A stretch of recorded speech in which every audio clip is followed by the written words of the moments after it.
자세히 보아야 이쁘다, 오래 보아야 사랑스럽다, 너도 그렇다라고 그 나태주 시인의 풀꽃이라는 시입니다. 이 시가 마음에 와닿는 이유가 우리의 현실을 반영해 주고 있기 때문입니다. 우리가 살아가는 시대는 자세히 보는 것보다 순간순간 보여지는 것에 따라 판단하는 일에 더 익숙해져 있습니다. 그렇다 보니 정말 소중한 것을 때로는 소중하게 생각하지 못하는 경우들이 있습니다. 예를 들면 부모와 자녀의 관계가 그렇습니다. 순간순간 하는 행동을 보면 때로는 이해가 되지 않고 여러모로 키워내는 것이 상당한 노동으로 다가올 때가 있습니다. 하지만 또 자세히 이 아이들을 들여다보면 이 아이가 이제 무슨 생각을 갖고 있고 또 어떤 마음이 점점점 자라나고 있는지를 보게 될 때, 그럴 때는 또 매우 사랑스러움을 거기서부터 보게 됩니다. 특별히 보통 아이가 눈 뜨고 있을 때는 이런 생각을 갖기 힘듭니다.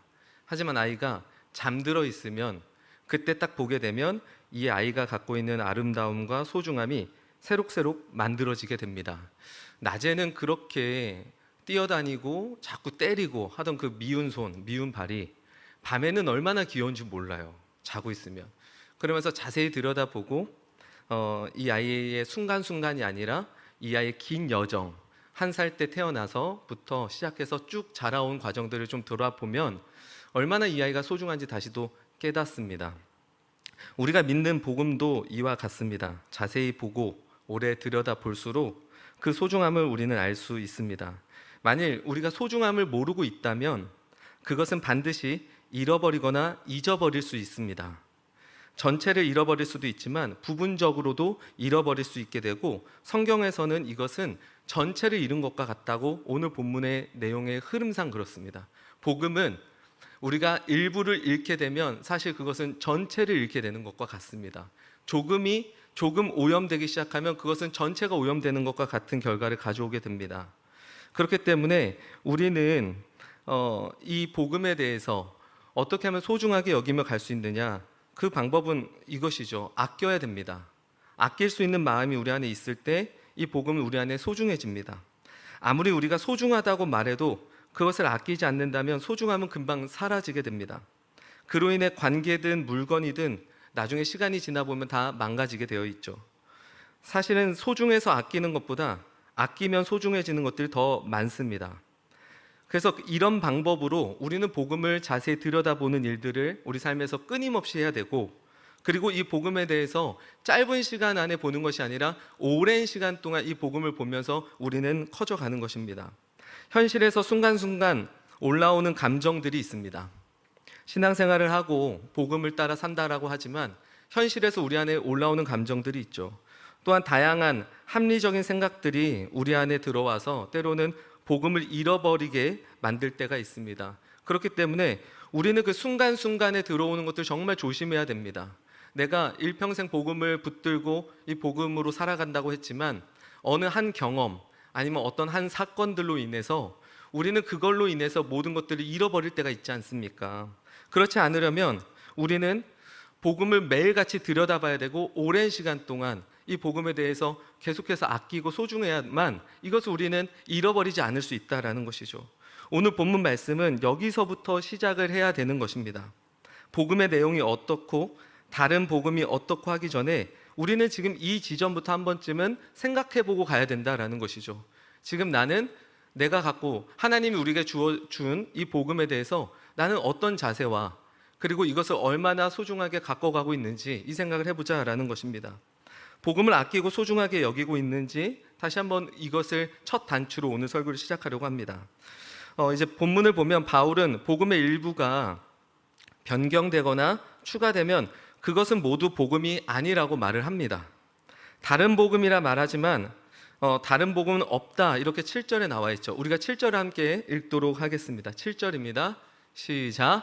다른 복음은 없나니 다만 어떤 사람들이 너희를 교란하여 그리스도의 복음을 변하게 하려 함이라. 조금 변경되거나 추가가 되는 것이 왜 그렇게까지 큰 문제가 될까요? 우리가 복음을 붙들고 살아간다고 하지만 거기에 뭔가 조금 와서 추가가 되거나 아니면 무엇인가 좀 변경된다면 그것이 왜 그렇게 큰 문제가 될까요? 왜 그것이 복음을 무효로 만들까요? 그 이유에 대해서 바울은 6절에서 이미 이야기를 해줬습니다. 우리 6절을 함께 또 읽도록 하겠습니다. 시작. 그리스도의 은혜로 너희를 부르신 이를 이같이 속히 떠나 다른 복음을 따른 것을 내가 이상하게 여기노라. 복음의 핵심은 그리스도의 은혜로 부르심을 우리가 받은 것이죠. 그런데 이 6절에 의하면 하나님께서 우리를 불렀는데 거기서 떠났다 이렇게 얘기를 해요. 그러니까 하나님께서 우리를 부른 것에서부터 출발한 게 복음인데 하나님이 우리를 부른 것이 아니라 내가 하나님께 나아간 것이다 라고 이렇게 바뀌게 되는 것이죠. 그래서 바울은 이 복음의 변질이 어떤 식으로 우리 안에 나타나느냐, 가장 첫 번째는 그리스도의 은혜로 너희를 부르신 이를 속히 떠나게 된다라고 합니다. 속히 떠나게 된다. 하나님이 우리를 부르신 것이지 내가 잘해서 하나님을 부른 것이 아니란 말이에요. 4절에서 우리가 또 봤듯이 우리는 건짐을 받은 존재이지 우리가 스스로 걸어 나올 수 있는 존재가 아니라는 것입니다. 근데 복음에 대한 변질이 일어나면 이 부분에서 문제가 생기기 시작합니다. 지금 갈라디아 교회에는 어떤 사람들이 교인들을 교란하고 있습니다. 그래서 그리스도의 복음을 변하게 했죠. 그들은 유대인들의 음식법과 할례 등 무엇인가를 복음에 추가했어요. 예수님을 믿는 것 외에 다른 것들을 계속해서 추가했습니다. 당신이 그리스도인으로 구원받은 자로 살아가기 위해선 예수님을 믿어야 됩니다. 하지만 한 가지 더 해야 되는데 이렇게 하면서 붙게 되는 거예요. 당신은 유대인이 되어야만 합니다 라는 것이죠. 거기에 따르는 것들이 이젠 음식법이라든지 아니면 그들이 믿고 있는 율법이라든지 할례라든지 그것을 이젠 요구하기 시작했던 것입니다. 여기에 대해 바울은 뭐라 말합니까? 복음을 너희들은 변하겠다라고 말을 합니다. 그리고 그 뜻을 찾아보면 더 심각하게 와닿는데요, 뒤집었다라는 단어예요. 뒤집었다. 이 복음을 변하게 한 걸로 끝나지 않고 너희들은 복음을 완전히 뒤집었다라는 것이죠. 즉 복음이 아닌 것으로 만들었다라고 이해할 수 있습니다. 다른 복음이라고 오늘 본문에 나와 있지만 실상은 이건 가짜 복음인 것이죠. 복음의 변질은 지금도 계속되고 있습니다. 복음의 변질을 구분하는 방법은 무엇일까요? 그러면 복음의 변질은 우리가 어떻게 구분할까요? 바로 그리스도의 은혜를 무효하게 만드는지 생각해 봐야 됩니다. 복음의 변질은 여기서 나타나요. 예수님의 은혜를 우리 안에 무효로 만들어버리는 일들이 아주 교묘하게 우리 안에 일어나서 복음의 변질을 만들어냅니다. 여기서 중요한 것이 그리스도의 은혜를 무효하게 만드는 것이라 하면 우리는 뭔가 악하고 나쁜 것들이라고 생각하는데 그렇지 않을 수 있습니다. 오히려 좋아 보이고 생각지도 못했던 것에서 우리 안에 들어와 복음을 변질시킬 수 있어요. 이게 무서운 거예요. 바울은 복음의 변질이 아주 뚜렷하게 나타난다고 하지 않아요. 교란하여 너희들을 헷갈리게 해서 이 복음의 변질이 일어나게 한다라는 것이죠. 그러려면 우리의 눈으로 딱 봐도 이건 아니야 라고 싶을 정도가 우리 안에 들어와 복음을 변질시키는 것이 아니라 이건 문제 없겠지, 이런 거는 아니겠지, 긴가민가한 것들로 우리 안에 들어와 우리 안에 그리스도의 은혜를 무효로 만들어 버린다는 거예요. 그러니까 매우 교묘한 것이죠. 어려운 것이에요. 그래서 바울은 7절의 말씀에서 계속 이야기하듯이 교묘하다라고 말을 합니다. 그렇게 이것을 우리는 어떻게 구분할까? 이게 제 고민이었어요. 이것을 우리는 어떻게 구분할 수 있을까? 우리는 두 가지 기준으로 좀 생각을 해볼 수 있습니다. 첫 번째 기준은 이걸 놓치지 않는 거예요. 우리는 철저히 죄인이라는 것이죠. 이 사실을 잘 붙들고만 가도 우리는 복음에 계속해서 다가갈 수 있습니다. 계속해서 복음에서 우리는 떨어지지 않을 수 있어요. 우리는 죄인이라는 거예요. 그래서 구원에 어떤 식으로든 기여할 수 없다는 거죠. 구원이 뭡니까? 하나님께서 우리를 만드신 자로 사는 것이 구원이죠. 근데 우리는 그렇게 되지 못한 것이죠. 그런데 사람들은 여러 가지로 이제 노력을 합니다. 이렇게 사는 게 의롭게 사는 거야, 이렇게 가면 의롭게 되는 거야 라고 말하면서 이런 방법 저런 방법들을 가지고 와서 합니다. 근데 우리는 어떻게 출발하는 겁니까? 우리는 철저히 죄인이라 나는 원래 신이 나를 만들었을 때 그 형상으로 내가 나를 만들 수가 없다는 게 우리의 결론인 거예요. 이게 결론인 거예요. 두 번째 기준은 구원받으려면 그리스도께서 이루신 일인 그리스도의 은혜를 믿는 것입니다. 그리고 거기에 대해서 그 무엇도 이제 더하면 안 된다는 것이죠. 이 두 가지 기준만 잘 가지고 있어도 우리는 복음의 변질을 구분할 수 있습니다. 이 두 기준 중에 하나 또는 양쪽 모두를 만약에 부인하게 되면 그때는 그것이 가짜 복음이 되기 쉽습니다. 따라서 복음의 변질에는 항상 이 두 가지 기준이 자리 잡게 됩니다. 그러면 첫 번째 기준이 변질되면 어떤 경우들일까요? 첫 번째, 우리 안에 교묘하게 들어와 있는 경우로 말씀을 드리겠습니다. 너무 쉬운 것들은 우리 안에 별로 이렇게 들어와 있지도 않고, 우리가 때로는 신념과 우리의 신념이 있어요. 이렇게 해야 돼, 저렇게 해야 돼라는 신념이 있죠. 그리고 어떤 행동이 있어요. 우리가 생각했던 행동들, 이렇게 살아야 돼, 저렇게 살아야 돼, 이런 것들이 더해져야만 구원이 가능하다고 생각하는 거예요. 그러니까 내가 그리스도를 믿긴 믿는데 우리 안에 신념이라는 게 있어요. 적어도 사람은 이렇게 돼야 돼, 이렇게 돼야 돼, 그리고 적어도 사람은 이렇게 행동해야 돼라는 이 기준이 있는 거예요. 이 기준이 우리 안에 들어오게 되면서 이것이 가능해진다는 거죠. 구원이 가능해진다는 거예요. 이것이 없으면 구원이 안 된다는 거예요. 잘 생각해 봐야 됩니다. 하나님을 잘 믿는 사람들조차도 이 함정에 빠져 있는 경우가 많습니다. 더 구체적으로 말씀을 드리자면, 하나님을 굳게 믿고 신뢰하고 그분을 사랑하며 그분께 헌신한다고 생각하는데 여기까지는 괜찮습니다. 어떤 누군가가 저는 하나님 정말 사랑해요, 하나님 굳게 믿어요, 저는 그분께 헌신하기 원해요, 여기까지 정말 괜찮아요. 하지만 이런 생각의 동기가 자신의 구원을 이루기 위함이라 생각한다면 이건 아주 교묘하게 복음이 변질된 것이에요. 어렵죠. 그러니까 겉으로 볼 때는 나 하나님 정말 사랑해요, 하나님 하면서 하나님 믿어요, 이렇게 얘기하고 있지만 그 사람 속에 있는 그 모든 동기가 이렇게 해야 내가 하나님께 구원받아 라고 하고 있다면 그것은 복음이 변질된 겁니다. 아주 교묘한 것이죠. 이런 사람들은 스스로 영적인 슬픔을 느끼려고 해요. 저의 지난날의 신앙을 생각해보면 아주 쉽게 생각이 됐었어요. 영적으로 매일 슬픔을 느끼려고 합니다. 그리고 그 슬픔이라는 감정 속에 하나님 앞에 자신의 존재와 위치를 확인하려고 하죠. 그렇기 때문에 하나님 앞에 슬픈 감정을 만들어내고 늘 그분을 갈급해야 된다는 이런 생각에 빠져 있습니다. 이런 상태가 지속되어야 구원을 잃어버리지 않고 하나님이 자신을 기뻐하시고 사랑한다고 생각합니다. 정말 교묘하죠. 그래서 겉으로 볼 때는 저 사람 매우 열정적이어 보이고 저 사람 매일 하나님을 위해서 애통하는 것 같아 보이지만 사실 그렇지 않으면 하나님이 나를 사랑하지 않을 것 같다라는 이 복음의 변질이 일어난 거예요. 이런 방식으로 만약에 사역을 하게 되면요, 사역은 매우 쉽습니다. 왜냐하면 사람들을 흥분시키면 됩니다. 겉으로 보기에는 엄청 영적인 공동체로 보여지게 만들 수 있습니다. 하지만 그들의 중심에 자리 잡고 있는 것들을 들여다보면 구원의 주체가 이미 자신이 되어져 가고 있는 거예요. 하나님 앞에 자신이 얼마나 슬픔을 느끼고 있고 내가 하나님 앞에 나갈 때 얼마나 눈물을 많이 흘려내고 있고 이런 것들에 따라서 하나님 앞에 자신을 매일같이 평가하는 것이죠. 이거는 복음의 변질이에요. 복음의 변질. 나의 실력으로 구원을 이룰 수 없다고 말하죠. 하지만 생각과 행동은 이미 그렇게 하고 있는 것입니다. 첫 번째 기준은 나는 철저히 죄인이라 구원에 기여할 수 없다라고 하지만 교묘히 우리 안에 들어와 내가 이렇게 행동하고 이렇게 하는 것들을 통해서 하나님 나를 이렇게 하시면 구원하시겠지, 하나님 이렇게 하시면 나를 더 사랑해 주시겠지라고 하면서 나를 의지해서 가는 겁니다. 어렵죠.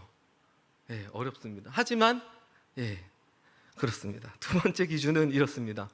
저도 이거 쓰면서 어려웠어요. 하지만 써야 됐습니다. 두 번째 기준이 변질되면 어떤 것일까요? 그리스도의 은혜로만 우리가 구원을 받을 수 있다는 거죠. 이것이 변질되면 믿음, 그리스도를 믿는 것보다 착하고 의롭게 살아내는 것을 더 중요하게 여기게 돼요. 착하고 더 의롭게 살아내는 것. 믿음으로 구원받는다고 말하면서도 자신의 의로움을 근거해서 계속 하나님께 나아가는 분들이 있을 수 있습니다. 그것이 이미 복음의 변질입니다. 이런 사람들은 자신의 의로움을 의지할 수 있을 때는 신앙이 좀 된다고 생각해요. 내가 요즘에 묵상도 열심히 하고 있고 뭐도 열심히 하고 있고 교회 사역도 열심히 하고 있어서 나 이젠 하나님께 나아갈 때도 뭔가 당당하고 하나님께 더 막 잘 나갈 수 있을 것 같은 거예요. 이런 분들은. 그러니까 어때요? 그리스도의 믿음으로 우리가 하나님께 나아가는 것만이 가능한 건데 그게 아니라 지금 내가 무엇인가 의롭게 하고 있다면 이걸로 인해서 하나님 앞에 나는 더 깊이 나아갈 수 있다고 믿고 있는 것이죠. 근데 반대로 이런 분들이 어느 날은 조그마한 실수라도 하게 되면 어떻게 되는지 아십니까? 하나님 앞에 못 나가요. 자책하고 있어요. 내가 이렇게 했는데 하나님이 날 받아주실까? 하나님께 내가 나아갈 수 있을까? 피하게 돼요. 또한 이 기준을 타인에게 적용하면 어떻게 될까요? 그 파괴력은 훨씬 더 커집니다. 이런 종류의 생각과 행동은 예수님의 은혜를 무효로 만드는 겁니다. 제가 지금 말씀을 드리는 건 제 기준에서의 예들이에요. 제가 묵상하고 있고 제가 고민하고 있고 제 안에 교묘하게 들어와서 저를 속일 수 있는 것들이 무엇일까 했을 때 말씀을 드리는 것이고요. 여기 계신 성도님들께서도 고민을 해보자라는 거예요. 우리 안에 복음이 어떻게 변질돼 가고 있는 부분들이 있을까? 없다고 자신할 수 있을까요? 저는 자신할 수가 없어요. 그렇기 때문에 이 부분은 아주 오랫동안 그리고 아주 자세히 들여다보며 우리가 신앙생활을 하는 동안 계속 이어져야 된다고 생각을 합니다. 만일 그리스도의 죽음과 은혜가 우리 믿음의 내용에 점점 사라지기 시작하면 그때부터는 자신의 공로를 자랑하게 될 것입니다. 그리고 이를 통해 하나님과 협상하며 살아가는 것을 신앙이라 착각하게 될 것입니다. 바울은 어떤 형태로든 이 복음의 변질에 대해 조금도 타협의 여지가 없습니다. 변질된 복음은 그리스도를 떠나게 합니다. 예수님을 떠나게 해요. 그리고 그때부터 이미 그것은 복음이 아닙니다.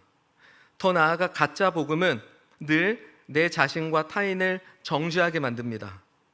이 시대에도 구원을 가지고 저울질하는 일이 얼마나 많이 일어납니까? 그것이 종교든 세속이든 의로운 인생으로 성공한 인생으로 만들어준다고 말하면서 우리의 삶을 저울질합니다. 여기에는 늘 불안과 두려움으로 채워진 삶을 살아갈 수밖에 없는 이런 구조가 만들어지게 돼요. 바울은 8절 말씀처럼 천사라 할지라도 복음 외에 다른 것을 첨가한다면 용서할 수 없다고 단호히 말합니다. 보통 신앙의 문제에 대해서 상담을 하게 되면 100의 90은 복음에 대한 본질이 제대로 잡혀있지 않기 때문에 일어나고 있는 일들입니다. 정말 그렇습니다. 제가 제 신앙을 스스로 혼자 자가 검진하면서 이렇게 상담을 하지 않겠어요? 하시잖아요. 요즘 내 신앙이 왜 이러지? 내가 요즘 하나님과 관계가 왜 이러지? 그리고 내 자신에 대해서 요즘 내가 나를 바라보는 시각이 왜 이러지? 내가 타인에 대해서 요즘 왜 이러지? 내가 세상에 대해서 나의 여러 가지 생각들이 요즘 왜 이러지? 이렇게 자가 진단을 한단 말이죠. 근데 그때마다 잘 생각해 보면 복음에 대한 변질이 있는 경우들이 많아요. 내 자신을 심각하게 막 자책하고 있어요? 아니면 나의 어떤 공로에 빠져서 살아가고 있나요? 다 모두 다 복음에 대한 변질이 이루어지고 있다는 것이에요. 타인과의 어떤 여러 가지 관계에 있어서 문제가 있습니까? 복음에 대한 변질이 있을 수 있기 때문이에요. 물론 이게 너무 쉽게 하는 말인 것 같지만 잘 고민하고 묵상한다면 그 지점이 분명히 다 개개인마다 나오게 될 거라고 봅니다. 복음이 부패하게 되고 변질되면 그로부터 우리 인생 모든 영역에서 문제가 일어납니다. 그래서 바울은 이 복음의 변질을 이처럼 안타까워하면서 이건 절대로 일어나서 안 된다고 지금 갈라디아 교인들에게 급하게 말하고 있지 않습니까? 갈라디아 서신을 보면 다른 서신과 다르지 않습니까? 그는 그의 사도권을 말하면서 바로 본론으로 들어가요. 복음을 더 이상 그렇게 하지 말라는 것이죠. 때로는 복음의 변질로 인해서 우리 삶에 일어나는 여러 다양한 해석들이 문제로 여러 가지가 생기고 있는데 그게 문제인지도 모를 수가 있어요. 지금 내 안에 분명한 어떤 문제들이 있어요. 근데 이 문제의 원인이 내가 복음에 대한 본질을 놓치고 있기 때문에 일어나고 있는 문제들인 거예요. 매일같이 예를 들어 볼게요. 나는 왜 이 모양일까죠? 가장 쉬운 예는 나는 왜 이 모양일까? 그럼 거기서부터 뭐가 오는 겁니까? 세상이 나한테 그렇게 말하는 거예요. 너 지금 뭐 갖고 있어라 물을 수도 있겠죠. 아니면 너 지금 뭐를 이뤘어라고 물을 수도 있겠죠. 다양한 것들을 통해서 내 인생의 구원자로서 그들이 다가오고 있는 거예요. 그럼 나는 거기에 속아서 나를 거기에 맞춰서 생각하며 혼자 막 힘들어하고 있는 것이죠. 이게 어떤 문제일까요? 복음에 대한 변질이 일어나고 있는 거죠. 그리스도를 떠나 그리스도의 은혜를 잊고 가고 있기 때문에 우리의 삶에서는 여기서부터 모든 문제가 다 나타난다라는 것입니다. 오늘 말씀을 좀 정리해 보겠습니다. 저는 수학을 매우 좋아합니다. 이 말씀을 제가 처음 드리는 것 같아요. 처음. 제가 수학을 좋아한다는 말을 글쎄요, 이렇게 공식적으로 말씀을 드리는 게 매우 부담이 있었고 늘 저 안에는 거리낌이 있었죠. 하지만 수학을 매우 좋아했고 오랜 시간 동안 그 일을 저는 했습니다. 그 기간 동안 학생들이 공통적으로 질문했던 것이 있습니다.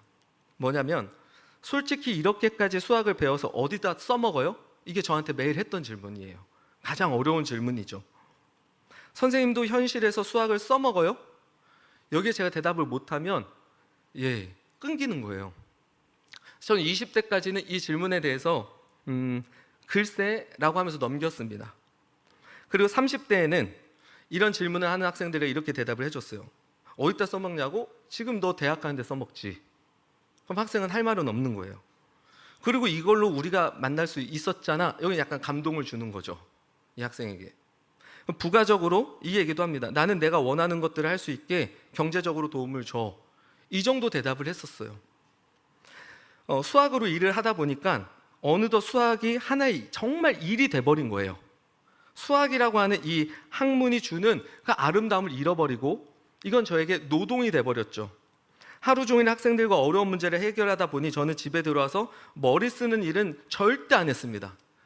제가 집에 오면 가끔 이렇게 루미큐브 하자라고 하면 저는 극도로 안 해요. 정말 안 해요. 왜냐하면 집에 들어오면 머리 쓰는 걸 하기가 싫어요. 아침부터 뭐 머리를 워낙 많이 쓰니까요. 집 들어왔을 때 그냥 생각 없이 있고 싶은 게 제가 이제 쉬는 거거든요. 그래서 저는 그런 걸 안 했어요, 계속. 그렇게 해서 저는 점점 수학이란 학문이 점점 제 속에서 멀어져 가고 있었던 거고 변질된 것이죠. 변질. 그러다 어느 날 수학의 본질을 알게 된 저에겐 글이 있었어요, 하나. 어떤 수학자가 했던 얘기인데요. 수학 공부를 하면 무엇이 좋을까요? 이 질문에 그 수학자가 대답을 해줬어요. 근데 그 대답이 저는 너무 저에겐 개인적으로 감동이 돼서 그거를 제가 그대로 저에게도 따왔습니다. 수학을 공부하면 인생에 대한 생각을 폭넓게 할 수 있게 해줘서 삶을 풍요롭게 해준다, 이 말이었어요. 그런 적 있으시죠? 어떤 문구 앞에 잠깐 멈춰 있은 적. 저는 이 앞에 잠깐 멈춰 있었어요. 나는 그동안 무엇을 한 걸까? 나는 그동안 무엇을 한 걸까? 요즘은 이 사실을 좀 기억하려고 합니다. 그래서 저는 수학과 화해했고 그동안 그렇게 열심히 했던 수학을 통해서 이제는 내 인생에 대한 생각을 어떻게 하면 폭넓게 할 수 있고 풍요롭게 만들어갈 수 있을까? 본질을 다시 좀 잡아본 것이죠. 그런 생각을 해봤어요. 우리에게 주어진 복음도 이와 같습니다. 갈라디아 교회에 일어난 복음의 변질은 오늘 우리가 살아가는 이 시대에도 동일하게 계속해서 일어나고 있어요.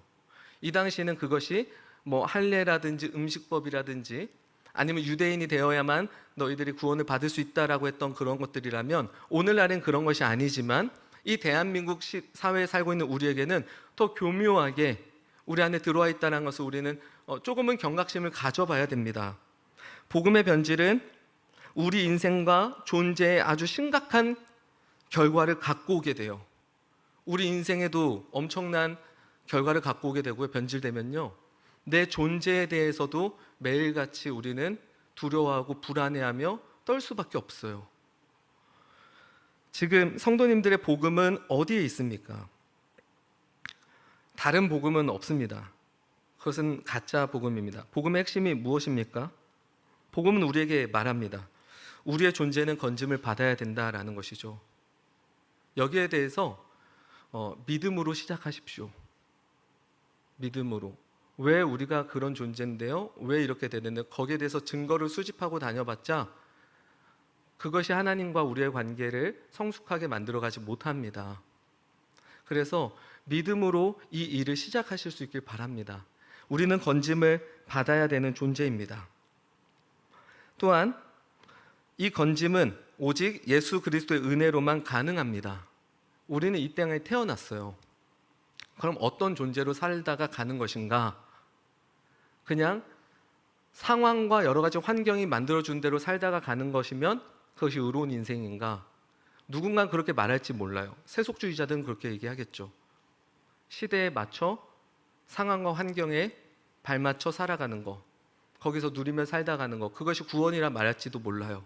하지만 그리스도인에게 구원은 그것이 아닙니다. 그리스도인에게 구원은 하나님이 우리를 처음에 창조하셨을 때 그 모습, 그것을 회복해 살아가는 것이죠. 근데 그 일이 우리 안에 어떠한 것으로도 불가능하다라는 사실을 아는 거, 이게 복음이에요. 어떠한 것으로도 불가능해요. 내가 아무리 생각을 잘해도 불가능하고요. 내가 아무리 마음을 잘 먹어도 불가능하고요. 내가 아무리 선한 의지를 갖는다라고 해도 불가능해요. 근데 이 일이 누구로 인해 가능해졌다는 게 복음입니까? 예수 그리스도로 인해 가능해졌다라는 거예요. 그리스도의 은혜로 말미암아 이제 우리 안에 성령님이 계시죠. 성령님 매일 우리와 함께하고 계시며 우리의 생각과 우리의 마음과 우리가 이 땅에서 살아가는 동안 하나님 앞에 이 구원받은 자로 살아갈 수 있게 해준다라는 거예요. 그리고 그렇게 사는 것이 구원받은 자의 삶이고 그것이 영생 아닙니까? 세상은 우리의 존재에 대해서 때로는 건짐받을 필요조차 없어, 그런 생각하지 마 라고 말할지도 모릅니다.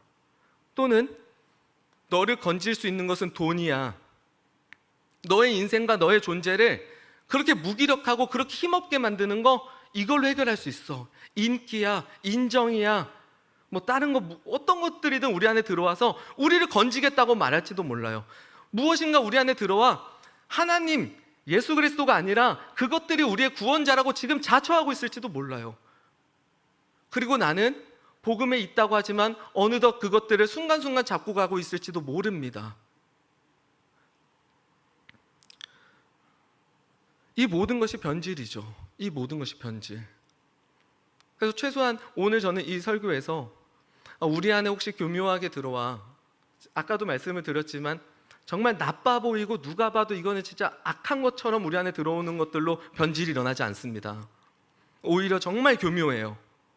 그래서 우리가 이것을 과연 어떻게 이것을 구분하며 복음이 변질되지 않고 살아갈 수 있을까? 답은 하나더라고요. 성령님께 긍휼을 구하는 거예요. 답이 없어요. 우리가 어떻게 합니까? 이거를 어떻게 해요? 매일매일 우리는 계속해서 무엇인가 잡고자 하는 것이 우리 안에 있는 죄악된 본성이 있고 얼마나 어렵습니까? 하지만 그리스도가 이미 이 일을 이루셨고 우리 안에 승리하셔서 믿는 것이죠. 그리고 우리는 실패하더라도 우리의 실패는 실패가 아니지 않습니까? 이미 최종 승리를 주님께서 이루시지 않았습니까? 그러면 이 땅에서 우리는 사는 겁니다. 사는 것이죠. 오늘도 그분의 뜻대로 따라가 보려고 하고 그러다 보면 또 실패할 수도 있어요. 그러다 보면 어떤 때가 기대가 됩니까? 하나님 나라가 기대가 되는 거예요. 이제 마지막 때 하나님 나라에선 우린 더 이상 이렇게 가지 않아요. 그때는 영화죠. 하나님께서 우리의 모든 것을 완성시켜 우리는 이 땅에서 부분적으로 누렸던 것들이 이제 완전하게 그곳에서 하나님의 창조물로, 하나님께서 지으신 자로 온전히 살아갈 수 있게 되는 것입니다. 그것을 우리는 기대하는 것이죠. 복음이 우리의 삶을 어디까지 이끌고 가며 우리를 얼마나 풍요롭게 하는지 볼 수 있기를 이 시간에 좀 축복합니다. 우리 함께 찬양하도록 하겠습니다. 내 안에 가장 귀한 것 예수를 알미라 라는 찬양입니다. 이 찬양 같이 고백하면서 나아가도록 하겠습니다. 내 안에 가장 귀한 것 예수를 알미라.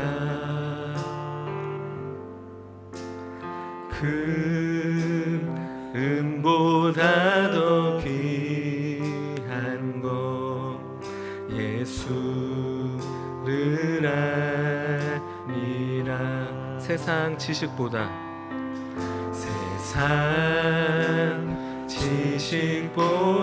귀한 것 예수를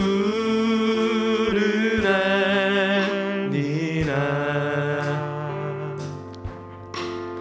내 안에 가장 귀한 것 예수를 알미라. 우리 처음부터 한 번 더 고백하겠습니다. 내 안에 가장 귀한 것, 내 안에 가장 귀한 것 예수를 알미라. 큰 은보다 더 귀한 것 예수를 알미라. 세상 지식보다 귀한 것, 세상 지식보다 귀한 것 예수를 알미라.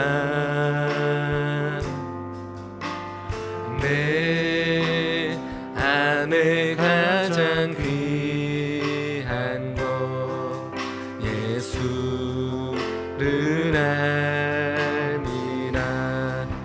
예수의 이름, 예수의 이름, 존귀한 그 이름,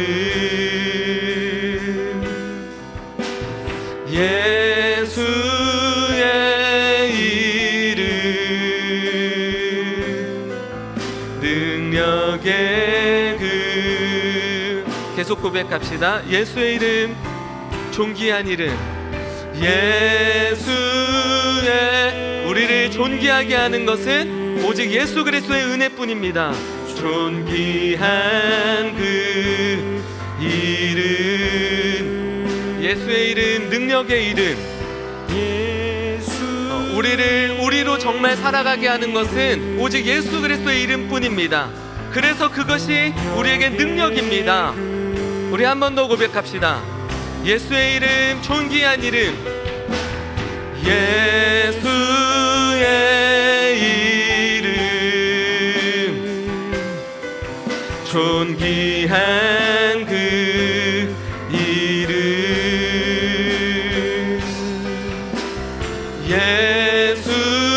예수의 이름, 그분의 이름이 우리를 구원케 하십니다. 그래서 그분의 이름이 능력의 이름입니다. 우리 계속 한 번 더 고백합시다. 예수의 이름, 존귀한 이름, 예수의 이름, 존귀한 이름, 존귀한 그 이름,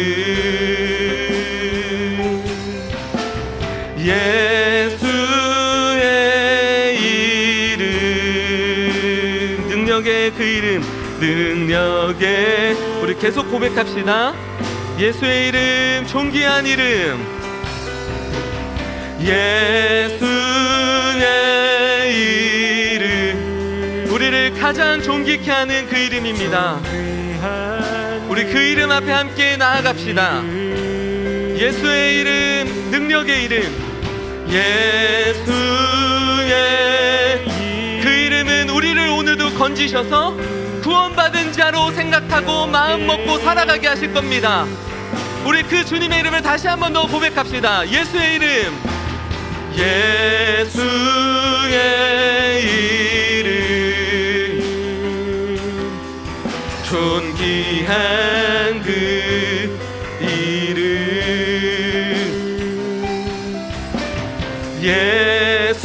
예수의 이름, 능력의 그 이름. 우리 계속 고백할까요? 예수의 이름, 존귀한 그 이름,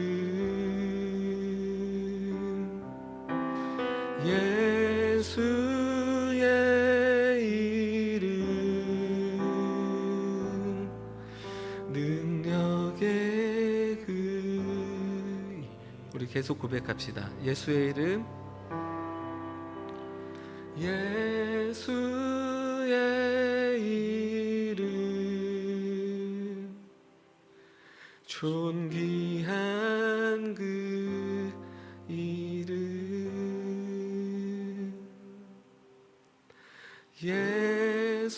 예수의 이름,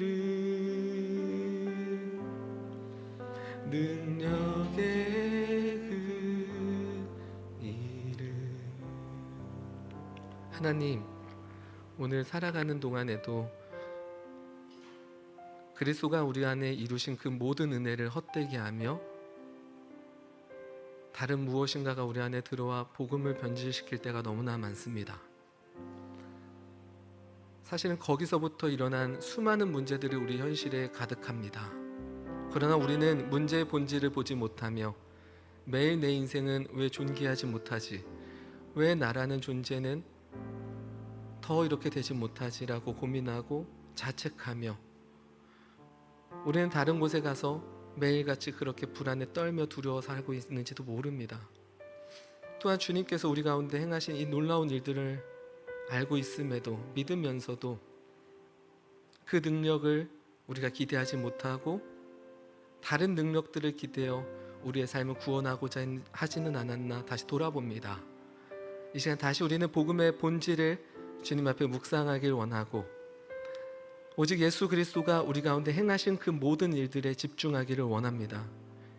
그리고 거기에서부터 우리에게 주어진 이 복음을 통하여 우리의 삶이 어떻게 펼쳐지고 어떻게 풍요롭게 만들어져 가는지를 보기를 원합니다. 그러기엔 우리는 매일 무섭고 떨리지만 우린 성령님을 믿습니다. 매일 우리와 함께 하시는 그 성령님께서 우리를 늘 그 길 가운데로 인도하실 것이라 믿고 때로는 넘어져도 우리를 일으키시고 끝내 마침내 하나님의 그 영광을 보며 그 나라까지 우리를 이끄실 것을 오늘도 굳건히 믿으며 우리 앞에 주어진 삶 속에서 복음을 다시 기억하고 그 복음을 아는 자로 하나님 살아낼 수 있도록 인도하여 주시옵소서. 우리가 할 수 있는 것은 예수님의 이름을 부르는 것뿐입니다. 그리고 그것이면 충분함을 오늘도 우리는 고백합니다.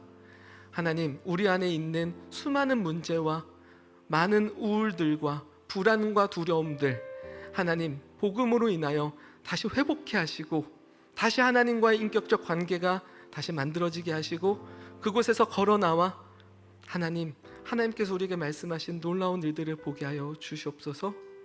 이 모든 말씀 우리를 위해 이 땅에서 모든 것을 이루신 우리 주 예수 그리스도의 이름으로 기도드립니다. 아멘. 이 시간 우리 주기도문으로 함께 예배를 마치도록 하겠습니다. 하늘에 계신 우리 아버지여, 이름이 거룩히 여김을 받으시오며 나라의 임하옵시며 뜻이 하늘에서 이루어진 것 같이 땅에서도 이루어지리이다. 오늘날 우리에게 일용할 양식을 주옵시고 우리가 우리에게 죄 지은 자를 사하여 준 것 같이 우리의 죄를 사하여 주옵시고 우리를 시험에 들게 하지 마옵시고 다만 악에서 구하옵소서. 대개 나라와 권세와 영광이 아버지께 영원히 있사옵나이다. 아멘.